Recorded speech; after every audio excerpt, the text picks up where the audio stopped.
The Chicago Bulls have recently been playing with the new energy. Despite only having one win in the last 20-plus days, the Chicago Bulls are definitely playing with a little bit more edge than what we've seen over other parts of the season, led by Josh Giddey, but as well as other new players that was their new additions to the team really stepping up. We're going to look at some of the new additions and how they've been playing for the Chicago Bulls and what their future could be with the team. We're also going to look at Josh Giddey's run as well, as you can't avoid talking about Josh Giddey over this run, and an injury update for Nikola Vučević. We're going to get into all that plus more right after this. You are now tuned in to Chicago Bulls Central, your number one place for all Chicago Bulls news and content.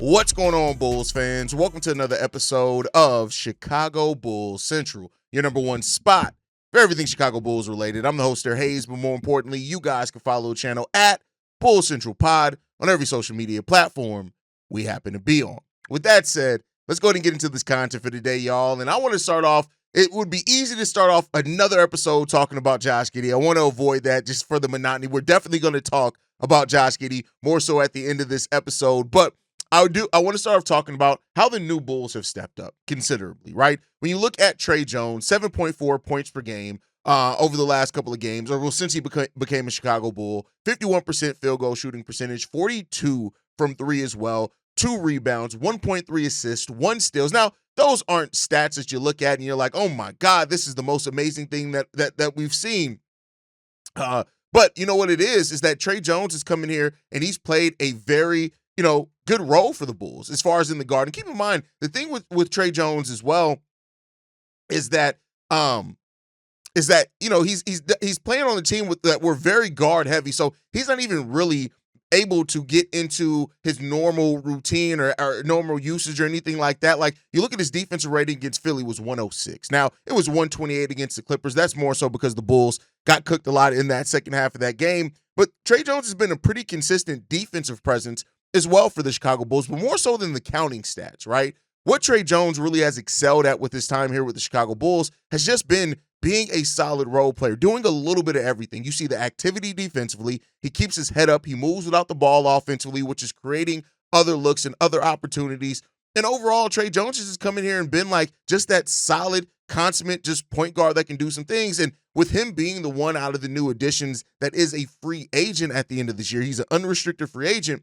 It makes some sense that he is trying to not only play for maybe another contract with the Bulls, which I don't necessarily think that's going to happen, but, or just for his next team to still show that he can be a productive player on the court. And, you got to love it. When he's on the court, the Bulls are scoring 4.4 points more per 100 possessions, which is really solid as well. The turnover percentage goes down. Also, our offensive rebounding goes up by 6% when Trey Jones was on the court, and our free throw rate goes up by 7.5 as well. You look at that flip side of that on the defensive side as well. The turnovers goes up for the other teams. The free throw rate goes down because he doesn't foul. He's really good at just playing his game. Trey Jones has been a solid addition for the Chicago Bulls, and I like the way that he's playing. And if the Bulls weren't such a guard-heavy team, I would love to say that Trey Jones could return to the Chicago Bulls. Now, with us already having Lonzo, Kobe, Ayo, Dalen, right? Depending on how you count Dalen, he's a guard/forward. He can play either the 2 or the 3,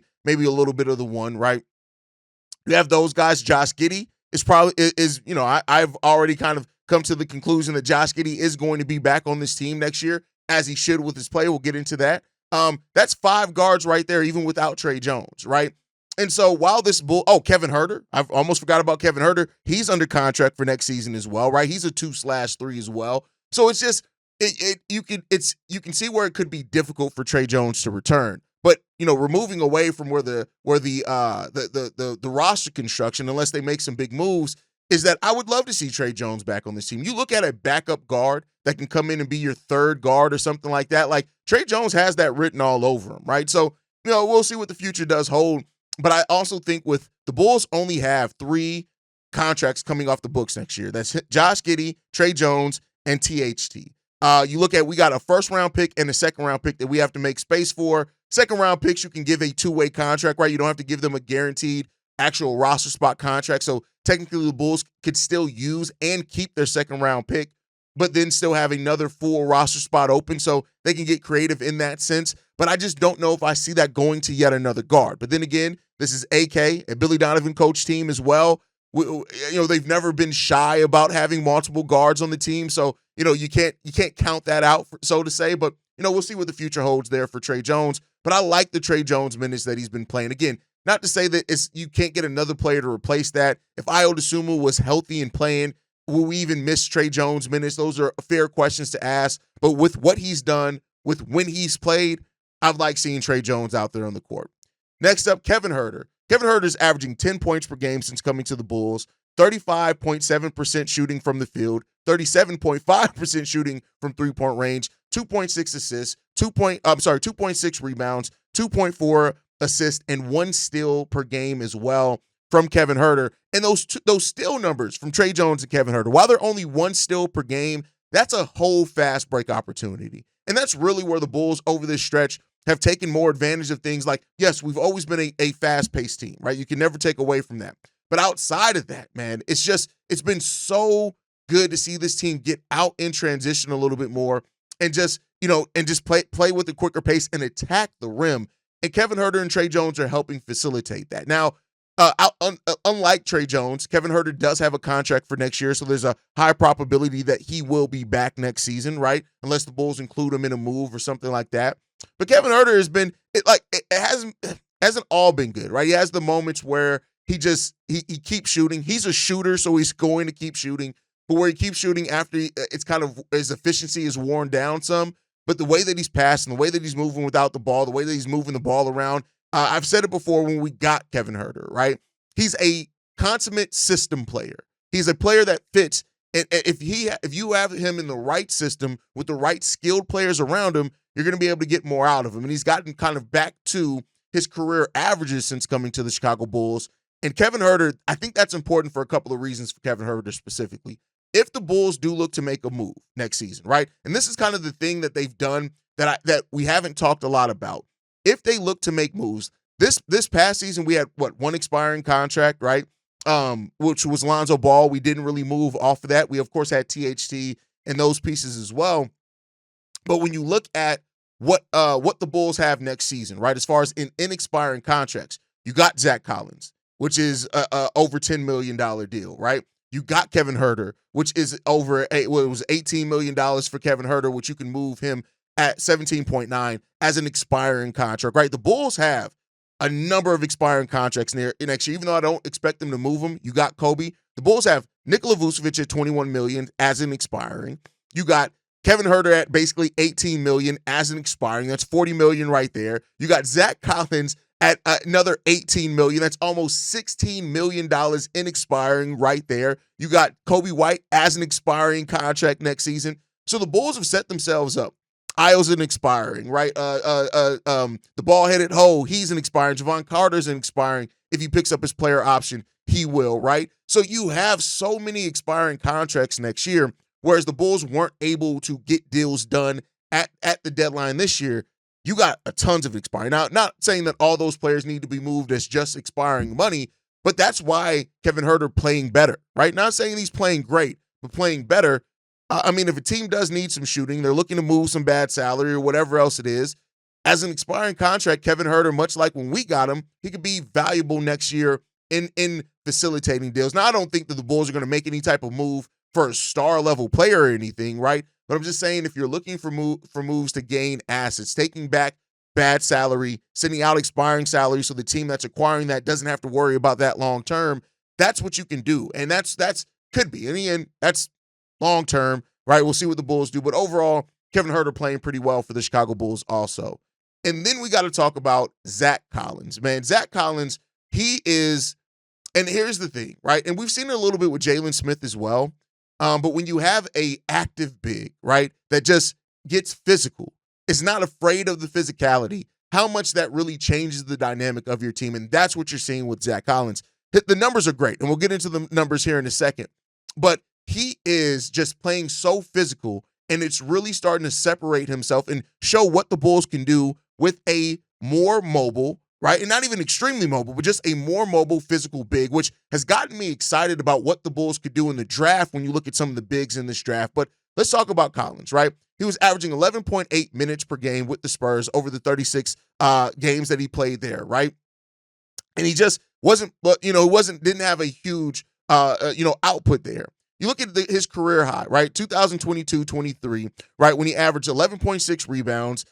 He did that in 22.9 minutes a game as well. I'm sorry, he averaged 6.4 rebounds, 11.6 points in that time, right? But, the reputation that he built with being a strong physical player there was great.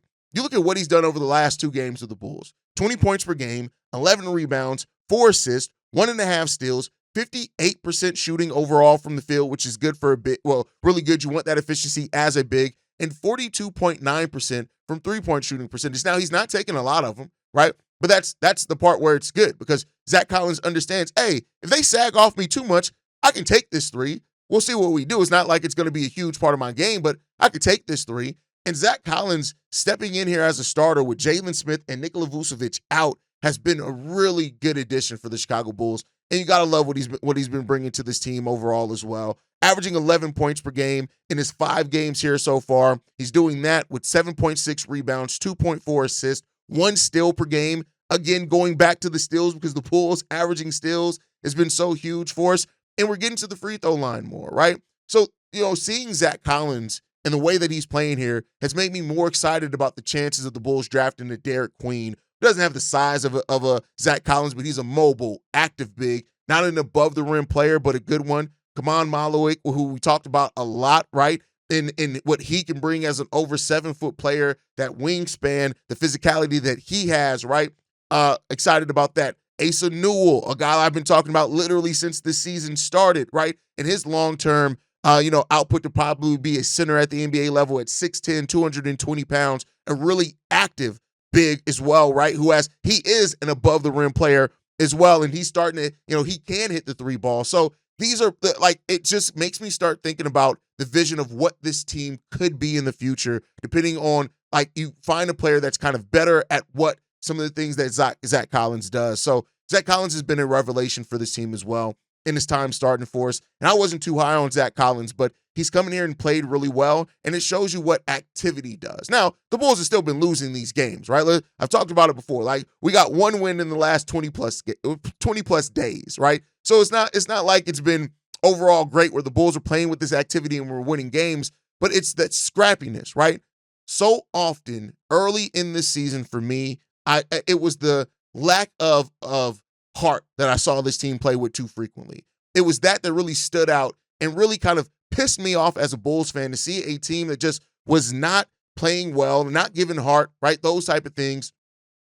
And now you just don't have that, right? So yeah, the Bulls have 2 wins in the month of February, one on the 4th and another one on the 24th, right? That's how many wins we got in the month of February. And for my Tanker fans, I know that they're appreciating that because this is the type of team, right? And I said it before. What I want to see this team be is that young, scrappy team that's fighting. And if you can be that, the city of Chicago is going to rock with you in different ways.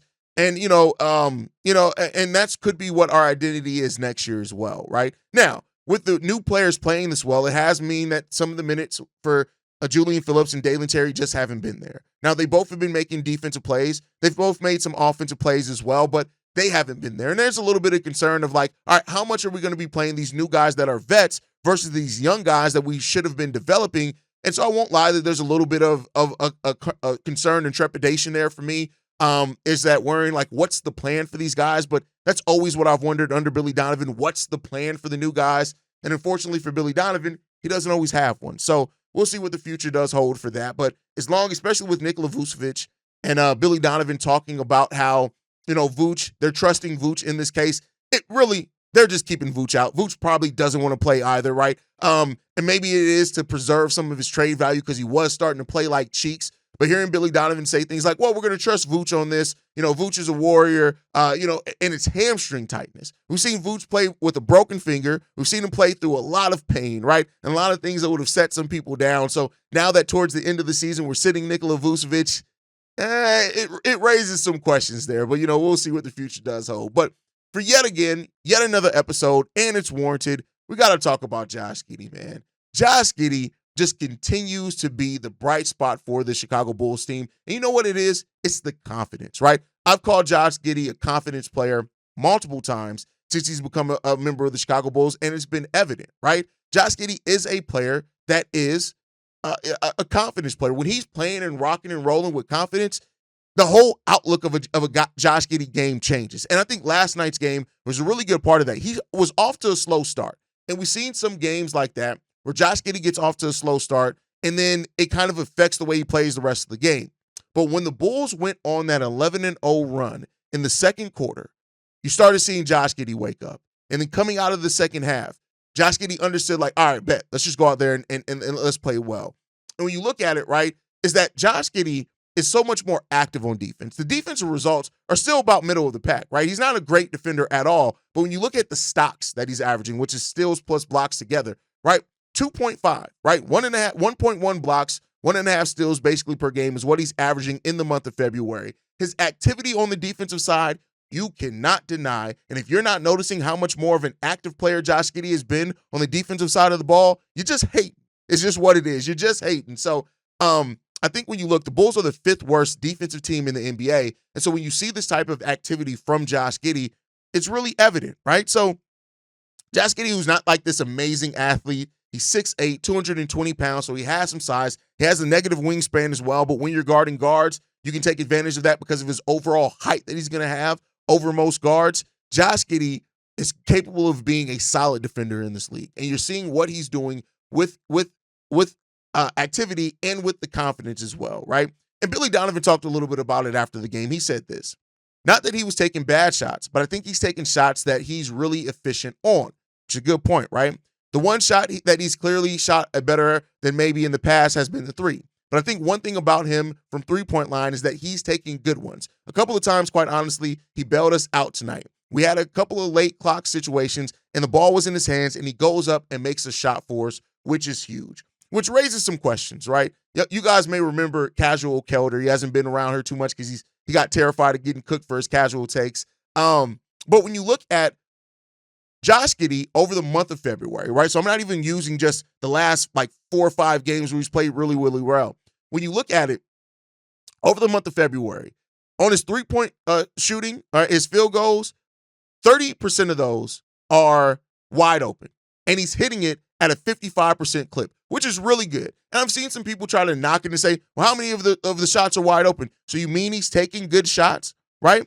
And then and considered wide open, right, is that the player closest to him guarding him, he has more than 6 feet of space, right? So that's 30% of his three-point shots, right? And he's hitting that at a 55% clip. The next one is considered open, where you have a defender between 4 and 6 feet away from Josh Giddey. That's 8% of his three-point shots, and he's hitting that at a 40% clip. That's why you're seeing the improved shooting from Josh Giddey, is that he's understanding when defensive sag off of him, boom, let me go ahead and take the shot, and he's hitting it. Now, eventually there's going to be an adjustment by the defense. And the question there is that when they do adjust and they start saying, all right, we got to close out on Josh Giddey, what is he going to do at that point in time, right? That's a fair question. And that's when you have to get into it, right? Out of all of Josh Giddey's shots, only 30% are considered wide open. 45% of his shots, which if I'm doing my math right, 45% of his shots are considered guarded tight or very tight, meaning that he has 0 to 2 feet or 2 to 4 feet. This is on his overall shots, not just three-point shots, but he's still hitting that at a 52% clip. So what does that mean? Josh Giddey's shot making right now is legitimate. And through the month of February, he's understanding how to shoot better. Now, some of his frequency as well, when you look at it, a lot of his shots, about 41% of his shots, he's taking no dribbles before he shoots them. That's on his field goals. And that means that he's showing a decisiveness. Now, even on the ones and he's hitting that at a 72% effective field goal shooting percentage, 52% overall, right? But then you look at even when he dribbles more, between 3 to 6 dribbles and 7+ dribbles, he's hitting that at a 51% and 52% field goal shooting percentage. Josh Giddey is just scoring the ball really well, really effectively, and he's taking smart shots overall. That's the difference here. And that's what you want to continue seeing for Josh Giddey, right? 51% of his shots are catch and shoot. I'm sorry, not 51%. 33% of his shots are catch and shoot. He's hitting that at a 51% clip. 23% of his shots are pull-ups, which he's hitting at a 44% clip. And 43% of his shots are coming in at less than 10 feet, and he's hitting that at a 52% clip. That's good efficiency any way that you can cut it. So anybody trying to knock Josh Giddey's scoring and saying, well, he's only hitting the wide open threes, tell them that Hayes told them, stop capping. That's what you need to say, is stop capping, because I just gave you guys the numbers. That's through the month of February. Josh Giddey's just playing really well. And at this point, the people that still want to deny the fact that Josh Giddey's playing well, you're just behind the 8 ball, y'all. But you guys can tell me how you feel on that down below. Make sure you guys are following the show at Bull Central Pod. You can send us any feedback, questions, comments, concerns. BullCentralPod@gmail.com. Lastly, if you want to leave a text message and our voicemail for the mailbag, the number to do so, 773-270-2799. We are the number one spot for everything Chicago Bulls related, but that's thanks to you lovely and beautiful people. And like I like to end every episode on, go Bulls. Love you guys. See you right if you can, y'all. Peace. This has been a presentation of the Break Media.